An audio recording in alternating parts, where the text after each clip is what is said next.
And we turn now to the Middle East, where Israel and the Lebanese militant group Hezbollah have been trading strikes today. For that and the day's other headlines, we turn now to our William Brangham in our Washington studio. William? Thanks, Jeff and Amna. Hezbollah fired more than 50 rockets towards Israel today, some causing damage in the Israeli-annexed Golan Heights. Israel's ambulance service reported the projectiles hit several private homes and injured one person, causing alarm among community members. Some of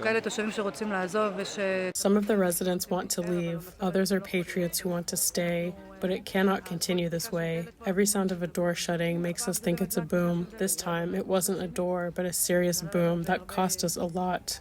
Hezbollah says the barrage was in response to Israeli airstrikes deep inside Lebanon. Residents of one Lebanese village held a funeral today for a man they say was killed in an Israeli attack. It comes a day after Secretary of State Antony Blinken met with mediators in the region to push a proposal aimed at bridging the gaps in the Gaza ceasefire talks. Egyptian officials reportedly expressed skepticism today that Hamas would in fact accept that proposal. Talks are expected to resume in Cairo tomorrow. Health authorities in Congo say they've recorded more than 1,000 Mpox cases in the last week amid an urgent need for vaccines. Congo accounts for more than 90% of the cases reported in Africa so far this year. Last week, the WHO classified the outbreak as a global health emergency. African officials say Western nations and Japan have pledged several 100,000 vaccine doses, but Congo's health minister says the country alone needs some 3 million doses to control the outbreak. In Italy, divers found 5 more bodies while searching the luxury yacht that sank off the coast of Sicily on Monday. Recovery crews unloaded body bags from a rescue vessel in Porticello. They're still searching for one final missing person. 15 other passengers and crew escaped in a lifeboat and were rescued. Authorities say they believe the British flag Bayesian, seen here in file video, was struck by a tornado on the water, which is known as a waterspout.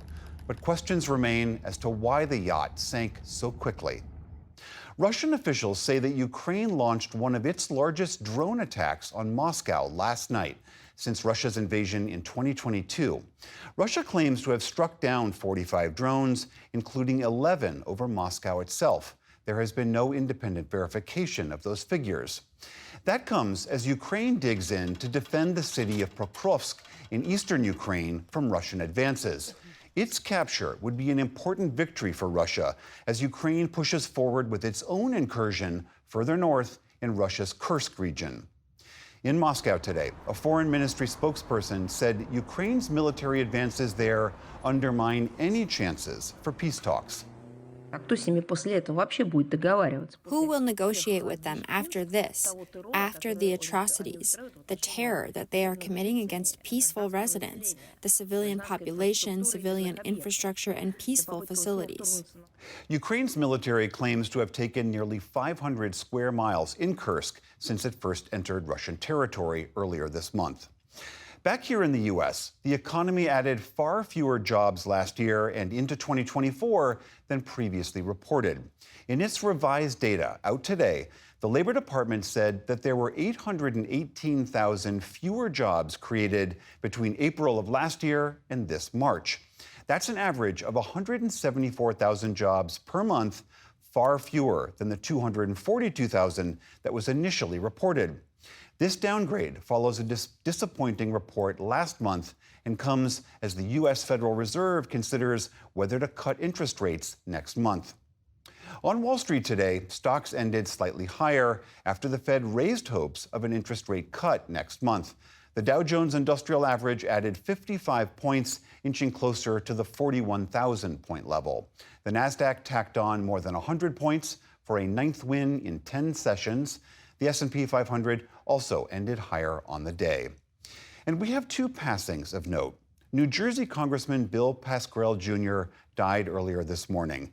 The 14-term Democrat was a fixture of his hometown of Paterson, where he had served as mayor before running for Congress in 1996. Pascrell was a longtime advocate for emergency responders and sat on the powerful House Ways and Means Committee. No cause of death has been announced, but he had been in and out of the hospital for months. Congressman Bill Pascrell was 87 years old. Also today, NBA Hall of Famer Al Attles has died. As one of the first black head coaches in the league, Attles led the Golden State Warriors to a championship in 1975.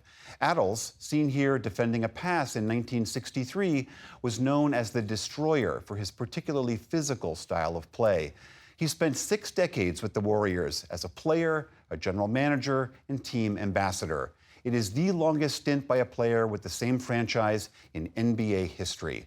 Al Attles was 87 years old. Still to come on the NewsHour, on the ground in the West Bank, where hardliners are building more Israeli settlements in violation of international law. This is the PBS NewsHour from WETA Studios in Washington and in the West from the Walter Cronkite School of Journalism at Arizona State University.